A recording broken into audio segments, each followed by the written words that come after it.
ശ്രീമദ് ഭഗവത്ഗീത ധ്യാനം. നാരായണം നമസ്കൃത്യ നരം ചൈവ നരോത്തമം ദേവീം സരസ്വതീം വ്യാസം തതോ ജയമുദീരയേത്. നഷ്ടപ്രായേഷു ഭദ്രേഷു നിത്യം ഭാഗവത സേവയാ ഭഗവതേ ഉത്തമശ്ലോകേ ഭക്തിർഭവതി നൈഷ്ടകീ.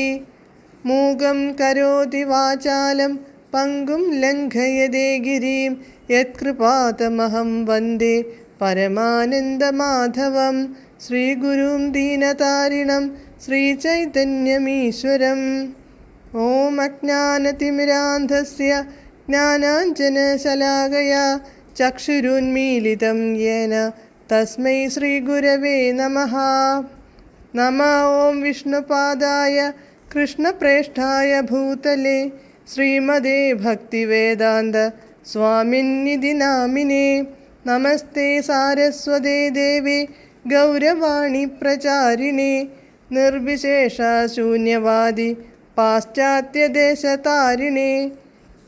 ജയ ശ്രീകൃഷ്ണ ചൈതന്യ പ്രഭു നിത്യാനന്ദ ശ്രീ അദ്വൈത ഗദാധര ശ്രീവാസാദി ഗൗരഭക്തവൃന്ദ. ഹരേ കൃഷ്ണ കൃഷ്ണ കൃഷ്ണ ഹരേ ഹരേ, ഹരേ രാമ രാമ രാമ ഹരേ ഹരേ. ഹരേ കൃഷ്ണ കൃഷ്ണ കൃഷ്ണ ഹരേ ഹരേ, ഹരേ രാമ രാമ രാമ ഹരേ ഹരേ. ഹരേ കൃഷ്ണ കൃഷ്ണ ഹരേ ഹരേ, ഹരേ രാമ രാമ രാമ ഹരേ ഹരേ. ഭഗവത്ഗീത യഥാരൂപം. അധ്യായം 3 കർമ്മയോഗം. പേജ് നമ്പർ 213, ശ്ലോകം 34.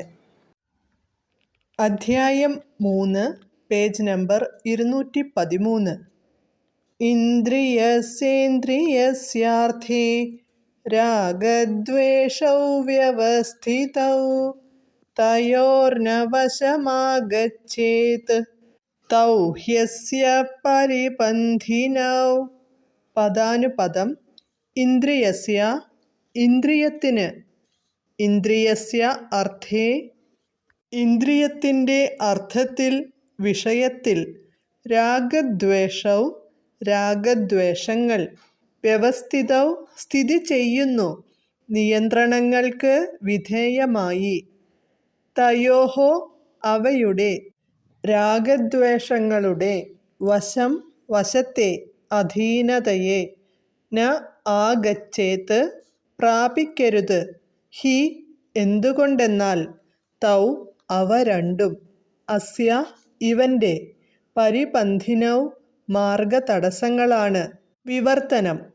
ഇന്ദ്രിയ സംബന്ധികളായ വിഷയങ്ങളോടുള്ള ആസക്തിയും വിരക്തിയും നിയന്ത്രിക്കുന്നതിന് ചില തത്വങ്ങളുണ്ട്. ഒരാൾ ഈ ആസക്തി വിരക്തികളുടെ അധീനതയിലാവാൻ പാടില്ല. എന്തുകൊണ്ടെന്നാൽ ആത്മസാക്ഷാത്കാരത്തിൻ്റെ പാതയിലെ വിലങ്ങുതടികളാണവ. ഭാവാർത്ഥം. കൃഷ്ണാവബോധത്തിലുള്ളവർക്ക് ഭൗതിക ഭോഗങ്ങളിൽ സ്വതേ ആസക്തി കുറയും. മറ്റുള്ളവർ ധർമ്മശാസ്ത്ര പ്രോക്തങ്ങളായ നിബന്ധനകൾ അനുസരിക്കണം. അനിയന്ത്രിതമായ വിഷയസുഖഭോഗം ഒരാളെ ഭൗതികമായ ബന്ധനത്തിലകപ്പെടുത്തുന്നു. എന്നാൽ വൈദിക നിബന്ധനകൾ അനുസരിക്കുന്നവരെ ഇന്ദ്രിയ വിഷയങ്ങൾക്ക് കീഴ്പ്പെടുത്താനാവില്ല. ഉദാഹരണത്തിന്, ബദ്ധനായ ആത്മാവിന് ആവശ്യമായ ഒന്നാണ് ലൈംഗിക ബന്ധം. അത് വിവാഹബന്ധത്തിൽ അനുവദനീയമാകുന്നു.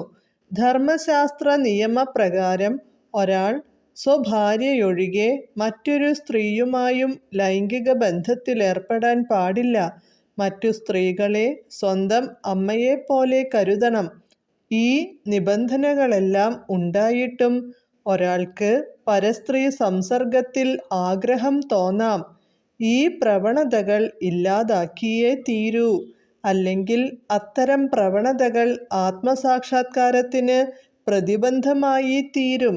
ഭൗതിക ശരീരം നിലനിൽക്കുന്ന കാലത്തോളം അതിൻ്റെ അത്യാവശ്യങ്ങൾ നിറവേറ്റാവുന്നതാണ്. പക്ഷേ ചില നിബന്ധനകൾക്ക് വിധേയമായി വേണമെന്നു മാത്രം. എന്നിരുന്നാലും ഇത്തരം നിബന്ധനകൾ നമുക്കനുവദിക്കുന്ന സൗജന്യത്തെ ആശ്രയിക്കാൻ പാടില്ല. അനാസക്തിയോടെ വേണം ഈ നിബന്ധനകൾ അനുസരിക്കാൻ. എന്തെന്നാൽ നിയമാനുസൃതമായ ഇന്ദ്രിയ സുഖഭോഗങ്ങളും ഒരാളെ വഴിതെറ്റിച്ചെന്നു വരാം. ഉദാഹരണത്തിന്, രാജവീഥികളിൽ പോലും വാഹനാപകടം സംഭവിക്കാനിടയുണ്ടല്ലോ. എത്ര ശ്രദ്ധാപൂർവം സൂക്ഷിച്ചു പോരുന്ന രാജവീഥിയിൽ വച്ചും അപകടമുണ്ടാവില്ലെന്ന് ഉറപ്പിച്ചു പറയാനാവില്ല. എത്രയോ കാലമായി ഭൗതികതാ സമ്പർക്കം മൂലം നിലനിന്നു പോരുന്നതാണ് ഇന്ദ്രിയ സുഖങ്ങളിലുള്ള ആസക്തി. അതുകൊണ്ട് ഇന്ദ്രിയസുഖത്തിന് നിയന്ത്രണം വരുത്തിയാലും പതനത്തിനു സാധ്യതകളേറെയുണ്ട്. നിയന്ത്രിച്ചുകൊണ്ടുള്ള ഇന്ദ്രിയസുഖമാണെങ്കിലും എല്ലാ വിധത്തിലും ഒഴിവാക്കേണ്ടതു തന്നെ. കൃഷ്ണാവബോധത്തോടുള്ള ആസക്തി അഥവാ പ്രേമപൂർവമായ ഭഗവത് സേവനം ഒരാളെ ഏതുവിധമുള്ള വൈഷയിക പ്രവർത്തനങ്ങളിൽ നിന്നും മുക്തനാക്കുന്നു. ജീവിതത്തിൻ്റെ ഏതവസ്ഥയിലും കൃഷ്ണാവബോധത്തിൽ നിന്നകലാൻ ആരും തുനിയരുത്. കൃഷ്ണാവബോധത്തിൻ്റെ ഉന്നതതലം പൂകലാണ് എല്ലാത്തരം വിഷയവിരക്തിയുടെയും ഉദ്ദേശ്യം. ഹരേ കൃഷ്ണ.